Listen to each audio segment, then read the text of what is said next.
नमस्कार, जय हिंद, राम राम। प्यारे विद्यार्थियों, अभी हम प्रत्यय के बारे में पढ़ रहे हैं और कुछ प्रत्यय हम पढ़ भी चुके हैं। कृदंत जो प्रत्यय हैं उनका जो अंतिम वीडियो है वो आज मैं लेकर आया हूँ। कृदंत प्रत्यय में जो अंतिम प्रत्यय हैं उसके बारे में हम आज की क्लास में पढ़ेंगे। तुमुन प्रत्यय और ल्यूट प्रत्यय, दो प्रत्यय आज की क्लास में कंप्लीट करेंगे। सबसे पहले लेते हैं तुमुन प्रत्यय। कहाँ होता है तुमुन प्रत्यय?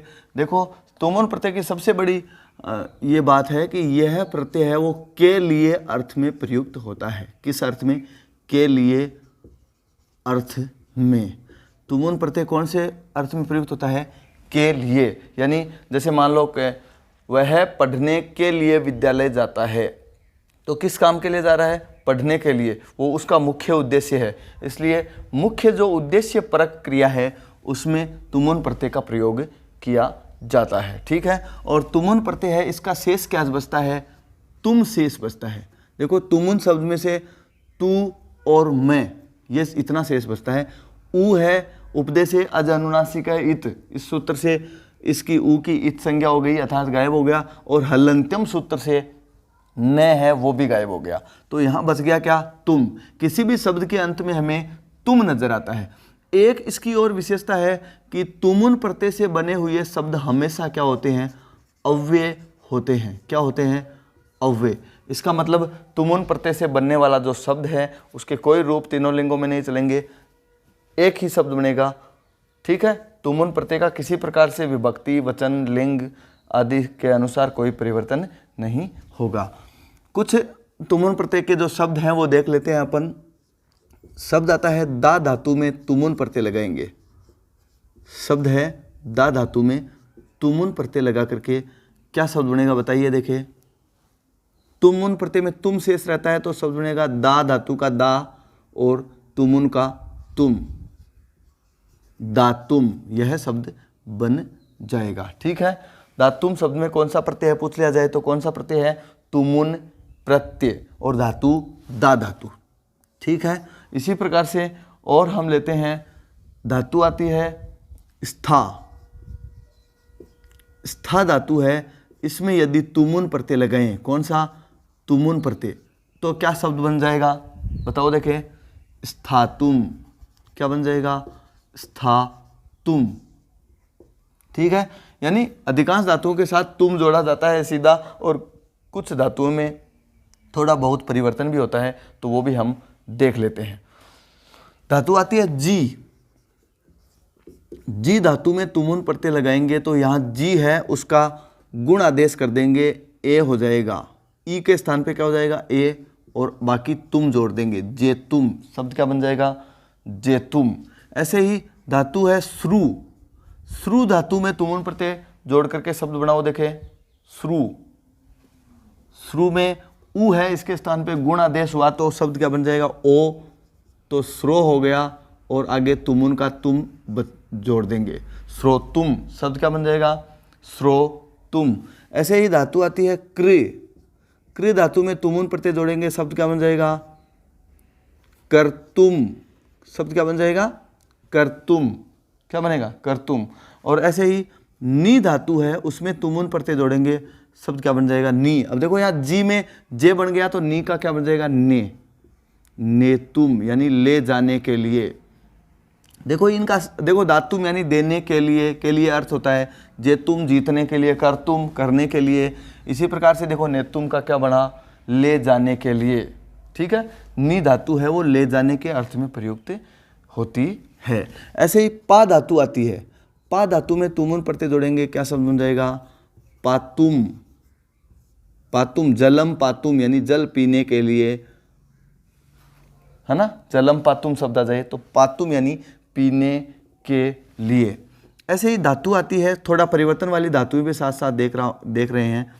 छिद धातु है, बताओ। देखें, छिद धातु में शब्द बन जाएगा, ई का ए बन जाएगा, छे, और द का तय बन गया यहाँ, और तुमुन का तुम, छे तुम। तो यहाँ डबल तय है। यहाँ तय कितने हैं? दो। छे तुम यानी काटने के लिए, छेदन करना अर्थात काटना। ऐसे ही धातु आती है गम। गम धातु में तुमुन लगाएंगे तो मैं का न हो जाएगा और शब्द बन जाएगा गंतुम, जाने के लिए। अर्थ क्या हो जाएगा? जाने के लिए। इसी प्रकार से धातु आती है भुज। भुज धातु का तुमुन प्रत्यय जोड़ेंगे, शब्द बन जाएगा क्या? भोक्तुम। भोक्तुम यानी खाने के लिए, शब्द क्या बन जाएगा? भोक्तुम। और अर्थ क्या होगा? खाने के लिए। ऐसे ही हन धातु मारने के अर्थ में प्रयुक्त होती है। हन धातु, हन धातु में तुमुन प्रत्यय लगाएंगे, क्या शब्द बन जाएगा?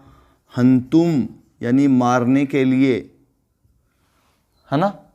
रावण है, उसको मारने के लिए राम जी चाहते हैं, तो रावणम हंतुम रामः गच्छति। ठीक है, हंतुम यानी मारने के लिए। ऐसे ही रक्ष धातु है। रक्ष धातु में तुमुन, मुझे लगता नहीं परीक्षाओं में इन शब्दों के अलावा भी कोई पूछा जाता होगा। सामान्यतया परीक्षाओं में जो यहाँ आप वीडियो में देख पा रहे हैं, उन्हीं शब्दों में से आपको शब्द मिल जाएंगे। इसलिए आप जो जितने शब्द बताए जा रहे हैं उनको बड़े ध्यान से देखें, बहुत ध्यान से समझा करें। रक्ष धातु में तुमुन प्रत्यय जोड़ेंगे, क्या शब्द बन जाएगा? रक्षितुम। इतना अभ्यास बहुत होता है, एक एक प्रत्यय के 20-20, 30-30 शब्द हम प्रतिदिन वीडियो में देख रहे हैं, तो इससे ज़्यादा और अगला क्या पूछेगा? परीक्षा में इससे ज़्यादा नहीं पूछा जाता है। सामान्यतः रीट, सीटेट और ये जो कक्षा 6 से 10 तक की परीक्षाओं में इससे ज़्यादा मुझे लगता नहीं पूछा जाता है। ऐसे ही शब्द आता है दू है। दू है एक धातु है, दू है, उसमें तुमुन प्रत्यय जोड़ेंगे। बताओ देखे क्या शब्द बन जाएगा? दू है धातु में दोगधूम, क्या शब्द बन जाएगा? दोगधूम। तुमुन के तय के स्थान पे ध आ जाएगा यहाँ, और है का ग बन गया। देखो देखो, ऊ के स्थान पे तो ओ गुणादेश हो गया, ये तो प्रत्यय के नियमानुसार हो रहा है, ओ आदेश। फिर यहाँ पर है के स्थान पे ग हो रहा है, और तुमुन के तय के स्थान पे तुम की जगह धुम आ रहा है। ठीक है, ध धनुष आ रहा है। ऐसे ही एक शब्द और देखते हैं हम, लब धातु है, इसमें तुमुन प्रत्यय जोड़ेंगे तो क्या शब्द बन जाएगा? लबधुम, शब्द बन जाएगा लबधुम। ठीक है, और यहाँ देखो जसत्व संधि का जो हमने दूसरा फॉर्मूला पढ़ा था, जसत्व व्यंजन संधि का एक भेद पढ़ा था, उसका जो दूसरा फॉर्मूला है वो लागू होकर के लब धातु में तुमुन प्रत्यय जोड़ने पर लबधुम शब्द की हमें प्राप्ति हो रही है। तो ये तुमुन प्रत्यय है वो ज़्यादा बड़ा प्रत्यय नहीं है, छोटा सा प्रत्यय है। किसी भी धातु से हमें के लिए अर्थ लेना हो तो तुमुन प्रत्यय का प्रयोग किया जाता है। तुमुन प्रत्यय में तुम शेष रहता है, और तुमुन प्रत्यय से बने हुए शब्द हमेशा क्या होते हैं? अव्यय होते हैं, इसलिए इनके रूप नहीं चलाए जाते। तीनों लिंगों में एक जैसा ही रूप काम में लिया जाता है। और कुछ धातुओं के साथ तुमुन प्रत्यय को जोड़ करके बनने वाला शब्द हम देख चुके हैं, तो आप इसका स्क्रीनशॉट ले सकते हैं। और अब हम इसके बाद ल्युट प्रत्यय पढ़ेंगे। अगला एक प्रत्यय आता है ल्युट प्रत्यय। जैसे व्याकरण की शुरुआत की थी तो मैंने बताया था कि व्याकरणम शब्द है, उसमें ल्युट प्रत्यय है, बताया था। तो आपने उस समय सोचा होगा भाई ल्युट क्या होता है, ल्युट नाम का प्रत्यय कौन सा होता है। देखते हैं ल्युट प्रत्यय क्या काम करता है। ल्युट प्रत्यय का नाम है ल्युट प्रत्यय। ल्युट प्रत्यय कहाँ होता है? ल्युट प्रत्यय में देखो ट है, उसकी हलंत्यम सूत्र से इत संज्ञा हो गई, उपदेश से अजन्मासिक है इत, इसके अनुसार ये ल है, उसकी भी इत संज्ञा हो गई। यहाँ लसक व तद्दिते सूत्र से ल की इत संज्ञा हुई। ठीक है, तो यहाँ बच गया यू। अब यू शेष रह रहा है, और युवोर नाकऊ, मैंने पिछले वीडियो में बताया है कि जो एक प्रत्यय पढ़ा था उसमें अक शेष रहता है ना। कौन सा प्रत्यय था? त्रच के साथ एक प्रत्यय पढ़ा था हमने, तो उसमें भी हमने देखा था कि वो आ रहा था। क्या आ रहा था? णवूल, प्रत्यय का नाम था णवूल, और यहाँ आ रहा है यू। तो वू और यू इन दोनों के स्थान पे अक और अन आदेश हो जाता है। युवोर नाकऊ सूत्र यह काम करता है। तो यहाँ यू के स्थान पे क्या हो जाएगा? अन, और वू के स्थान पे हुआ था अक। तो णवूल प्रत्यय में क्या शेष रहता है? अक शेष रहता है। और ल्यूट प्रत्यय में शेष रहता है अन्न।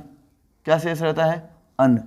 तो ल्यूट प्रत्यय है, उससे बने हुए शब्द हमेशा क्या होते हैं? भाववाचक होते हैं। क्या होते हैं?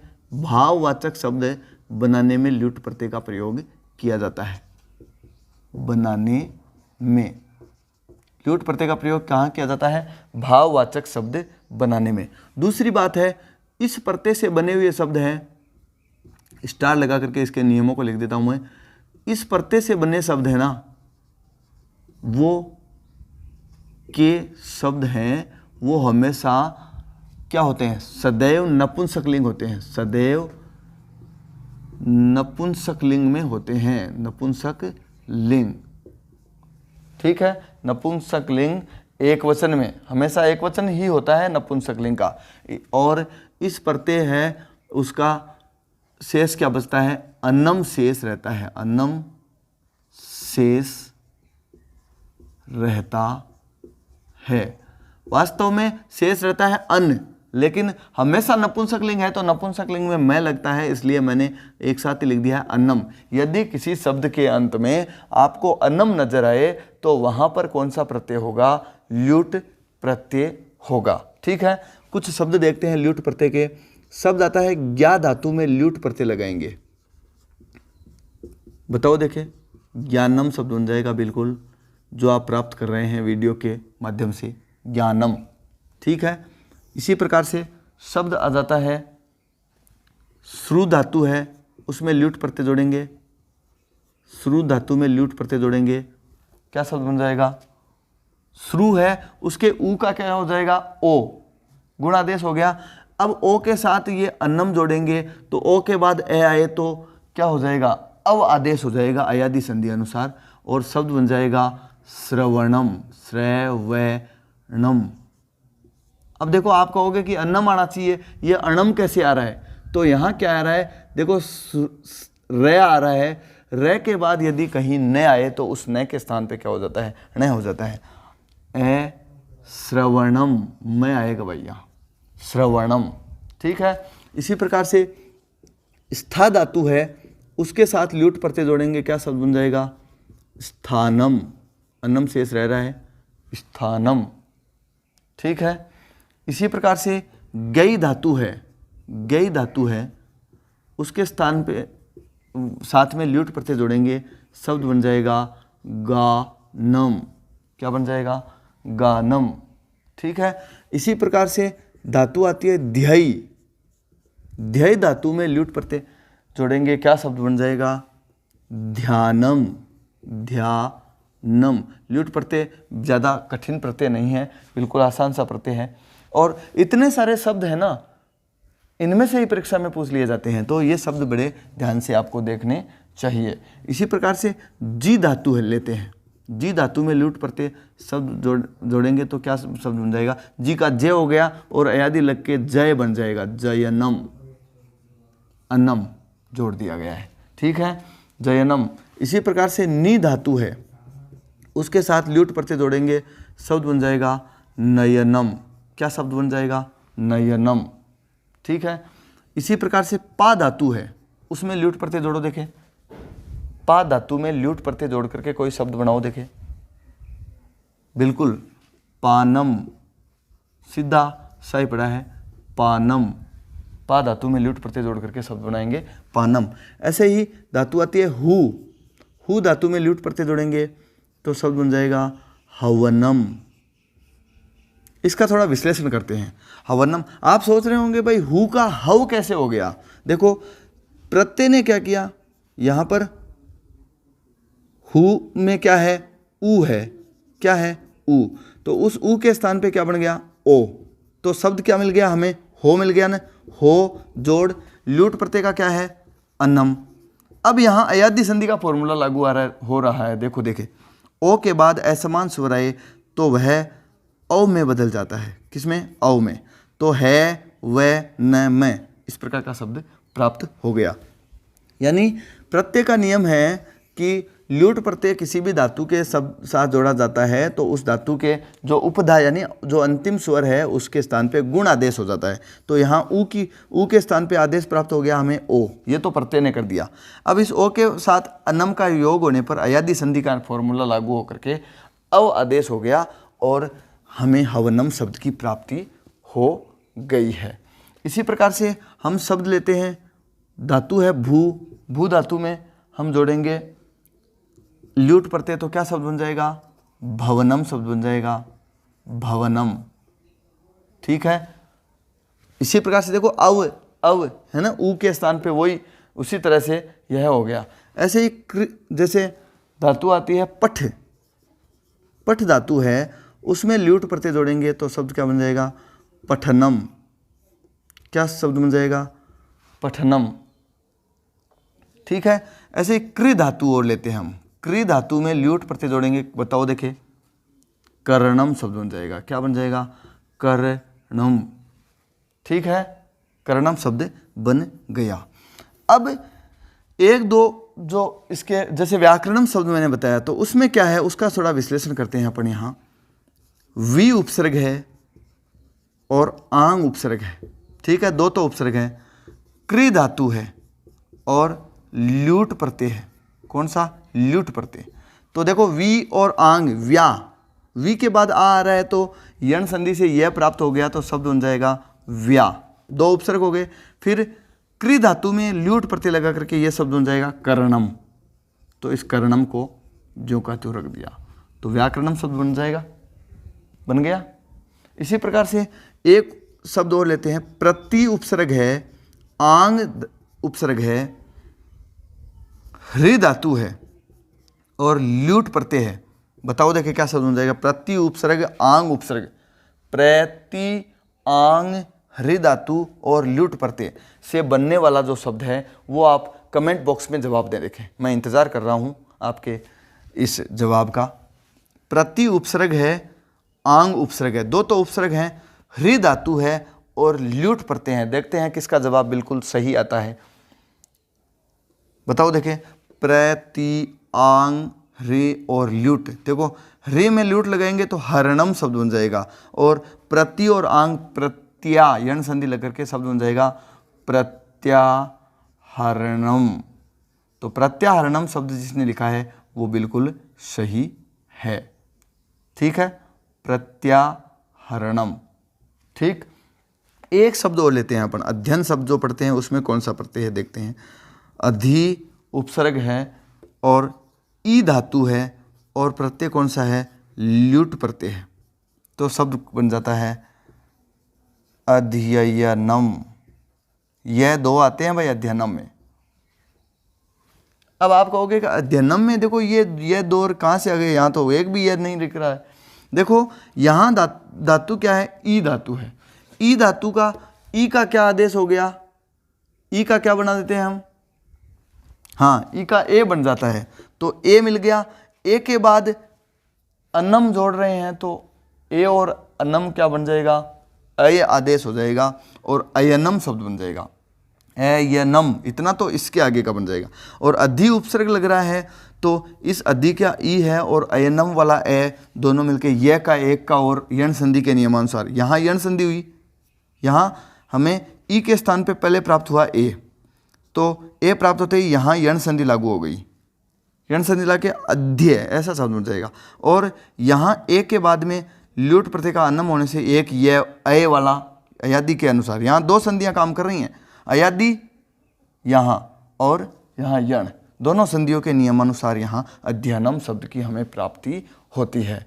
तो यह आपकी है वो ल्यूट प्रत्यय से संबंधित क्लास हुई। इसका आप स्क्रीनशॉट ले सकते हैं और आपको हमारे जो प्रत्यय का टॉपिक अब तक हमने पढ़ा है वो कैसा लगा है ये कमेंट बॉक्स में जवाब दें। और हाँ, हम अब तक जो कृदंत प्रत्यय हैं वो कंप्लीट कर चुके हैं जो परीक्षाओं की दृष्टि से महत्वपूर्ण हैं, और अगले वीडियो में हम तद्धित प्रत्यय हैं उनको लेंगे।